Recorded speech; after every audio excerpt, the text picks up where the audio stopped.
Big boss പോയത് എനിക്ക് actually ഒരു ഡൗൺഫാൾ ആയിട്ടാണ് എനിക്ക് തോന്നുന്നത്. ഒരു പേഴ്സണൽ തോന്നുന്നില്ലേ, എൻ്റെ അടുത്ത് തന്നെ എനിക്ക് ഇതാണ് എന്തിനാണ് പോയത്. അപ്പൊ പക്ഷെ അതിന് പുറത്തിറങ്ങിയപ്പോൾ മനസ്സിലായി ഇതൊന്നും നമ്മളിതിൽ വളരെ ചെറിയ ലോകത്താണ് ജീവിക്കുന്നത് എന്നുള്ളത്. ബിഗ് ബോസിന് പോണതിന് മുമ്പ് ചിന്തിച്ചിരുന്നത് ചിലപ്പോൾ അമേരിക്കയിലെ പ്രസിഡന്റും റഷ്യയിലെ ഇതും തമ്മിൽ എന്തായിരിക്കും ബന്ധം, ചുഴലിക്കാറ്റ്, അങ്ങനത്തെ കുറെ ഇതൊക്കെയായിരുന്നു ഞാൻ ചിന്തിച്ചുകൊണ്ടിരുന്നത്. പക്ഷെ ബിഗ് ബോസിൽ ഞാൻ 100 ദിവസം അവരെ മീൻകറി പുട്ടും കടലയും അവരെ അതെടുത്ത ആര് ബാത്റൂം കഴിയുന്ന ഇതൊക്കെ ഞാൻ ചിന്തിച്ചുകൊണ്ടിരുന്നത്. അതിന്റെ ബ്രെയിൻ ആവശ്യമില്ലാത്ത ലൂപ്പിൽ പോയി പെട്ടുപോയി, ചെറിയ ചെറിയ ലൂപ്പിൽ. ലെസ്ലി ഒരു ഇപ്പൊ നമ്മൾ പൃഥ്വിരാജിനൊക്കെ ചോദിച്ച പോലെ ഒരു 10 വർഷം കഴിഞ്ഞാ ലെസ്ലി എവിടെയായിരിക്കും, എന്തായിരിക്കും? ചൈനയിലായിരിക്കും. ചൈന ഭയങ്കര ഇഷ്ടമാണെന്ന് തോന്നുന്നു. അവിടെ പോയപ്പോഴത്തേക്ക് എനിക്ക് മനസ്സിലായി പറഞ്ഞോ ഞാൻ ഇവിടെ ജനിക്കേണ്ടവനായിരുന്നു. ചെറുതായിട്ടൊന്നും മാറിപ്പോയി, ചെറുതായിട്ട് സ്ഥലം ഒന്ന് മാറിപ്പോയി. പക്ഷെ കുഴപ്പമില്ല, നമ്മളെ സ്റ്റോറിക്ക് നല്ല ഡെപ്ത് കിട്ടും. നമുക്ക് ഇപ്പൊ ഇന്റർവ്യൂ ഒന്ന് കൊടുത്തിട്ട് തന്നെ ഒത്തിരി നാളായെന്ന് തോന്നുന്നു. എനിക്ക് വിശേഷം അറിയുന്നത് ഈ പറഞ്ഞ റീൽസ് അല്ലെങ്കിൽ നിങ്ങളുടെ യൂട്യൂബ് വ്ലോഗാണ്. അപ്ഡേറ്റ് ആയിട്ട് വിശേഷങ്ങളൊക്കെ അറിയുന്നുണ്ട്. എങ്ങനെ പോകുന്നു ലൈഫ്? സൂപ്പർ ആയിട്ട് പോകും. നിങ്ങള് എന്നെ കാണുന്നില്ലെന്ന് വെച്ചാൽ ആ ഒരു ഇൻഫ്ലുവൻസർ ചെയ്യുന്നില്ല എന്ന് വെച്ചിട്ട് അലമ്പായിട്ട് പോയല്ല, അടിപൊളിയായിട്ട് തന്നെ പോയി. എപ്പോഴും ഇപ്പൊ നമ്മളിപ്പം ഹെയർ കളർ ചെയ്യുക അല്ലെങ്കിൽ നമ്മുടെ ബോഡിയിൽ ഒരുപാട് ചേഞ്ചസ് വരുത്താന്ന് പറയുന്നത് നമുക്ക് അത്രയും സെൽഫ് ഇഷ്ടം, നമുക്ക് ഇഷ്ടമുള്ളത് കൊണ്ടാണെന്ന് പറയാറുണ്ട്. അങ്ങനെ ഭയങ്കര ഇഷ്ടമുള്ള പരിപാടിയാണോ ഈ ഹെയർ കളർ ചെയ്യുക? അല്ലെങ്കിൽ ചൈനയിൽ പോയപ്പോഴത്തേക്ക് അവിടെ എന്ന് വെച്ചാൽ ഞാൻ അവർക്ക് എല്ലാവർക്കും അത് നോർമലൈസ്ഡ് ആണ്. ഇപ്പൊ ചൈനയിൽ ഇപ്പൊ ചെന്ന് കഴിഞ്ഞാൽ അറ്റൻഷന് ഭയങ്കര വാല്യൂ ആണ്, കാര്യം മനസ്സിലായി. അപ്പൊ അവിടെ ഒരാൾ അങ്ങോട്ടും ഇങ്ങോട്ടും ശ്രദ്ധിക്കില്ല. ഇപ്പൊ നിങ്ങൾ ഇതിൽ നടന്നു പോയാലും നിങ്ങൾ അവിടെ എന്ത് കാണിച്ചാലും അവിടെ ആരും ശ്രദ്ധിക്കില്ല. അപ്പൊ അവിടെ സ്റ്റാൻഡ് ഔട്ട് ചെയ്യണമെങ്കിൽ അവരുടേതായ വഴികളുണ്ട്. അതിന്റെ എക്സ്ട്രീം ആയി കഴിഞ്ഞു അവിടെ അല്ല. അപ്പൊ അവിടെ സ്റ്റാൻഡ് ഔട്ട് ചെയ്യാൻ വേണ്ടി ഞാൻ ചെയ്തതാണ് ഈ കളർ. ഞാൻ ട്രൈ അടിച്ചു നോക്കിയതാണ്. എനിക്ക് ഇത്രയും ആൾക്കാരുടെ എനിക്ക് ശ്രദ്ധ കിട്ടുമോ എന്നുള്ളത്. അപ്പൊ അന്നടിച്ചാണ് അത്. ഇവിടെ നോർമലി ഇവിടെ വന്ന് ഞാൻ എന്തായാലും കിട്ടും. കാരണം അത്രയും അതല്ലല്ലോ, അത്രയും ഡെൻസ് അല്ല അവിടത്തെ. അറ്റൻഷൻ കിട്ടാൻ അറ്റൻഷൻ കിട്ടാൻ അവിടത്തെ പോലെ പാടില്ല. ഇവിടെ എളുപ്പം കിട്ടും. സ്റ്റാൻഡ് ഔട്ട് ചെയ്യാൻ എളുപ്പം. ഞാൻ ഈ പേജസ് നോക്കുന്ന സമയത്ത് ഒത്തിരി ട്രാവൽ ചെയ്യാൻ, നിങ്ങൾ ബിഗ് ബോസിന് മുമ്പ് വരുന്ന സമയത്ത് ഇത്രയും ട്രാവൽ ചെയ്യായിരുന്നോ? അതിനുശേഷം ഒത്തിരി ട്രാവൽ ചെയ്യണേ. ഈ ട്രാവലിംഗ് ചെയ്യുമ്പോൾ നമ്മൾ ഒരുപാട് കാര്യങ്ങൾ മനസ്സിലാകും, നമുക്ക് ഭയങ്കര റിലീഫ് ഉണ്ടാവും എന്ന് പറയും. ഈ ട്രാവൽ കൊണ്ട് ഇഷ്ടം തുടങ്ങിയത് എപ്പോഴാണ്? പൈസ കിട്ടിയപ്പോ. ആദ്യം പൈസ എവിടെ പോയി? ആദ്യം ഞങ്ങള് ദുബായിൽ പോയി. ബിഗ് ബോസിന് ശേഷം ഈ പരിപാടികളൊക്കെ ഇനോഗ്രേഷൻ അങ്ങനെ പോയി. പിന്നെ സൗദിയിൽ പോയി. അപ്പൊ ദുബായിൽ കണ്ടപ്പം വെട്ടി എന്താ സംഭവം എന്നുള്ളത്. പിന്നെ തായ്ലൻഡ് പോയി, ചൈന പോയി, ഹോങ്കോങ്ങില് ജസ്റ്റ് ഒന്ന് ഇറങ്ങിപ്പോയതേ ഉള്ളൂ. സിംഗപ്പൂര് ജസ്റ്റ് ഒന്ന് കണ്ട് വീണ്ടും ദുബായിൽ പോയി. ചൈന എന്തുകൊണ്ടാ? ചൈന വേറെ ദുബായ് നമ്മളിപ്പോ പോയി ദുബായ് കാണുമ്പോഴത്തേക്കും അവിടുത്തെ ബുർജ് ഖലീഫ സാധനങ്ങൾ മാത്രം നല്ല രീതിയിൽ കാണും. പക്ഷെ ഒരു 10-20-200 ദുബായ് അടുത്തടുത്ത് വെക്കുന്നതാണ് ചൈന. അത്ര അടിപൊളിയാണ് അത്. ആ ദുബായ് എന്ന് പറയുന്നത് ഷെയ്ഖ് സായിദ് റോഡ് എന്ന് പറഞ്ഞ സ്ഥലം മാത്രമേ അവിടെ കുറെ ബിൽഡിങ്ങുകൾ, അമ്പലച്ചുംബിയാണ്, അങ്ങനെയുള്ള സ്ഥലമുള്ളത്. പക്ഷെ അത് വളർന്നുകൊണ്ടിരിക്കുകയാണ്. പക്ഷെ ചൈന ആ ഒരു ഷെയ്ഖ് സായിദ് റോഡിന്റെ ആ സൈഡ് സ്ഥലങ്ങളെല്ലാം കൂടെ നിരന്തരം വെച്ചിടങ്ങി. നമുക്ക് കണ്ടാലും തീരെ. ഞാൻ 30 ദിവസം ഒരു സ്ഥലത്ത് എന്നിട്ട് തീരുന്നില്ല കണ്ടു. ഇപ്പൊ നമുക്ക് എല്ലാവർക്കും യാത്ര ചെയ്യണമെന്ന് ഭയങ്കര ആഗ്രഹം ഉണ്ടാവും. ഇപ്പൊ വളരെ ജെന്യൂൻ ആയിട്ടാ പറഞ്ഞത്, പൈസ കിട്ടിയപ്പോഴാണ് ഈ യാത്ര ചെയ്യാൻ തുടങ്ങിയത്. അങ്ങനെ ഞാനിപ്പോ എന്നെ തന്നെ പറഞ്ഞ് വിശ്വസിപ്പിക്കും എനിക്ക് യാത്ര ഇഷ്ടമല്ല എന്നുള്ളത്. കാരണം യാത്ര ചെയ്യാൻ ഭയങ്കര പ്രശ്നങ്ങളാണ്. കാരണം ഫുഡ് കഴിക്കാൻ പറ്റില്ല, ചിലപ്പോ എന്താ നല്ല രീതിക്ക് യാത്ര ചെയ്യാൻ പറ്റില്ല. പക്ഷെ പൈസ കിട്ടിയപ്പോ എനിക്ക് പോകാൻ പറ്റി. അപ്പൊ ഞാൻ എനിക്കിത് ഇഷ്ടമാണ് എന്ന് ഞാൻ പിന്നെയാണ് മനസ്സിലാക്കിയത്. അതിന്റെ ലിമിറ്റ് പിന്നെയാണ് മനസ്സിലാക്കിയത്. പൈസയാണ് ലിമിറ്റ് ചെയ്തെന്ന് പിന്നെ മനസ്സിലായി. പൈസ കിട്ടിയപ്പോ ചെയ്തു കൊള്ളാം പരിപാടി. ഇതൊക്കെ ഈ യാത്ര ചെയ്യുമ്പോൾ ശരിക്കും എന്താ കിട്ടണേ? അതായത് നമ്മൾ പുതിയ സ്ഥലങ്ങള്, പുതിയ മനുഷ്യരൊക്കെ കാണുന്ന പോലും. എനിക്ക് തോന്നുന്നു നമ്മൾ ബിഗ് ബോസിൽ കാണുന്ന സമയത്തുള്ള ഒരാളുണ്ടല്ലോ, നമ്മൾ കാണുന്ന സമയത്ത് ഭയങ്കര ഐക്യു ഉപയോഗിക്കുന്നു. അതായത് ബുദ്ധിപരമായിട്ട് ആരെങ്കിലും സംസാരിക്കുന്നു. ഇപ്പോഴും സീരിയസ്ലി വളരെ ബുദ്ധി കുറവാണ്. ഞാൻ ചില സമയത്തല്ലേ ഞാൻ എന്ത് മണ്ടനാ. അന്നൊക്കെ കൊള്ളായിരുന്നു, കുഴപ്പമില്ല. ഇപ്പൊ വളരെ കുറവാണ്. ബെറ്റർ ആവത് ഇപ്പൊ കുറഞ്ഞോ? കുറഞ്ഞു. പക്ഷെ ഞങ്ങൾ ഇപ്പോഴും ഓടുന്ന റീൽസില് അത് അന്നത്തെ കാലല്ലേ, ഇത് മാറി വേറെ ആള്. ഇപ്പൊ മാറിയെന്ന് പറഞ്ഞല്ലോ. എന്തൊക്കെ മാറ്റങ്ങൾ സംഭവിച്ചു ലൈഫില് എന്ന് വെച്ചാ, ബിഗ് ബോസിന് മുമ്പാണെങ്കിൽ ഞാൻ കുറെ ഇവിടുത്തെ ഇന്ത്യൻ ഡ്രാമകളിൽ പെട്ടിരിക്കണേ. ഇന്ത്യയാണ് ഏറ്റവും ഭയങ്കര സംഭവം. ഇന്ത്യ ഭയങ്കര അടിപൊളിയാണ്. അവിടുത്തെ കുറെ പ്രശ്നങ്ങള്, രാഷ്ട്രീയം, അങ്ങനത്തെ സാധനങ്ങൾ എല്ലാം അപ്പൊ പക്ഷെ അതിന് പുറത്തിറങ്ങിയപ്പോ മനസ്സിലായി ഇതൊന്നും നമ്മളിതിൽ വളരെ ചെറിയ ലോകത്താണ് ജീവിക്കുന്നത് എന്നുള്ളത്. കാരണം പുറത്തൊരു വലിയ ലോകമുണ്ട്, അത് ട്രാവൽ ചെയ്തപ്പോ കണ്ടു. അപ്പം കൊള്ളാം, വളരെ ലൈഫ് ഭയങ്കര മാറ്റം വന്നിട്ടുണ്ട്. എനിക്ക് ബിഗ് ബോസ് ലൈഫ് മാറ്റി മറിച്ചിട്ടുണ്ട്.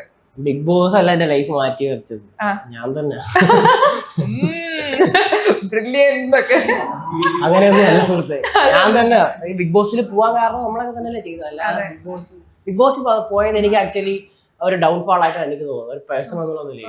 കാരണം ബിഗ് ബോസിൽ പോയില്ലായിരുന്നു ഞാനൊരു ഇന്ത്യ മൊത്തം അല്ലെങ്കിൽ ഏഷ്യ മൊത്തം ഫേമസ് ആയേനെ എന്റെ ആ ഒരു യങ് ഏജിൽ. പക്ഷെ ഇപ്പൊ അത്ര ആയില്ല, കേരളത്തിൽ മാത്രമേ ആയുള്ളൂ. അങ്ങനെയാണ് ഞാൻ ചിന്തിക്കുന്നത്.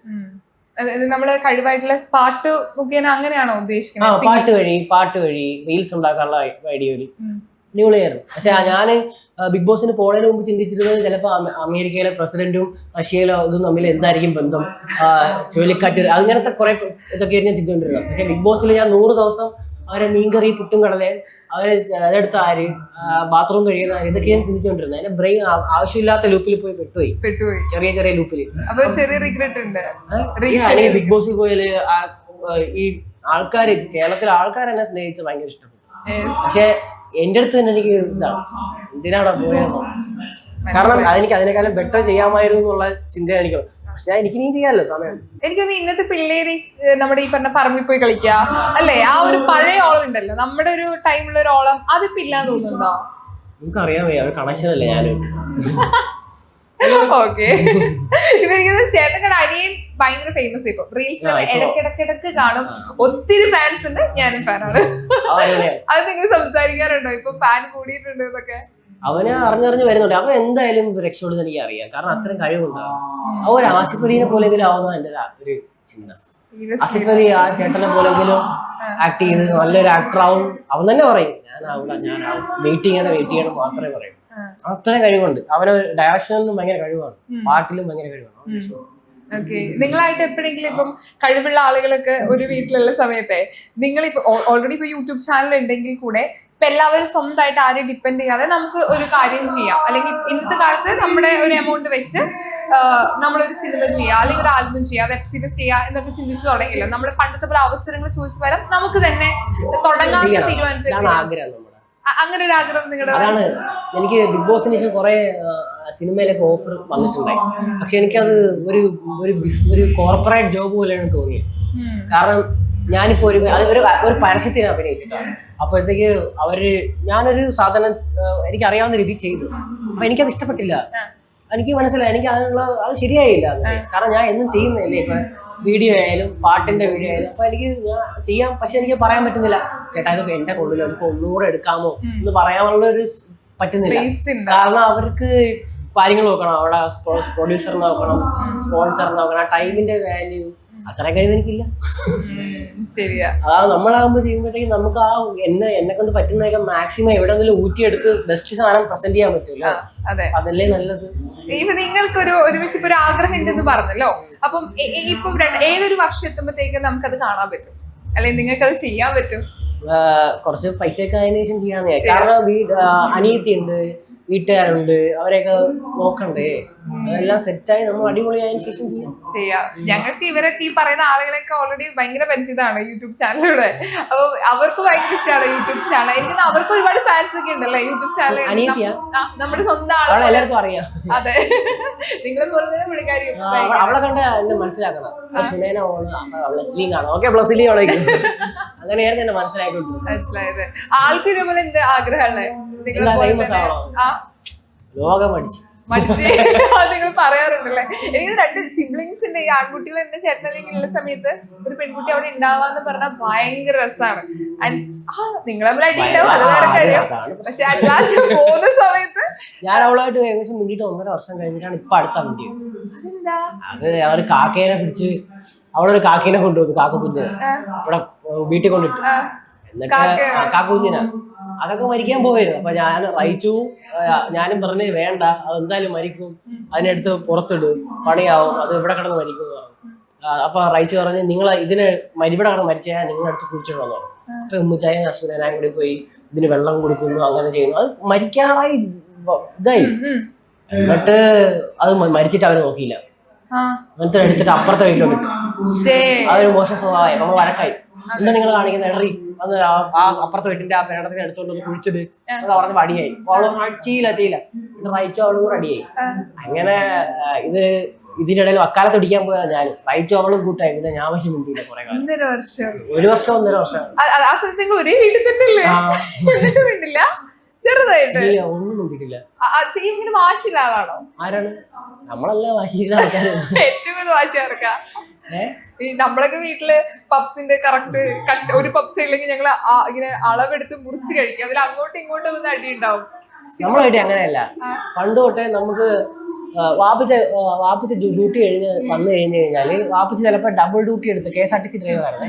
അപ്പൊ ഡബിൾ ഡ്യൂട്ടി എടുക്കുമ്പോൾ എക്സ്ട്രാ കുറച്ച് പൈസ കിട്ടും. ആ പൈസക്ക് വെച്ച് പൊറോട്ട ഇറച്ചി അല്ലെ ഏത്തപ്പഴ മുട്ടയൊക്കെ മേടിച്ചു വരും. ഈ സാധനം അങ്ങോട്ട് വെക്കുന്ന ഓർമ്മയാണ് അപ്പോഴേ തീരും.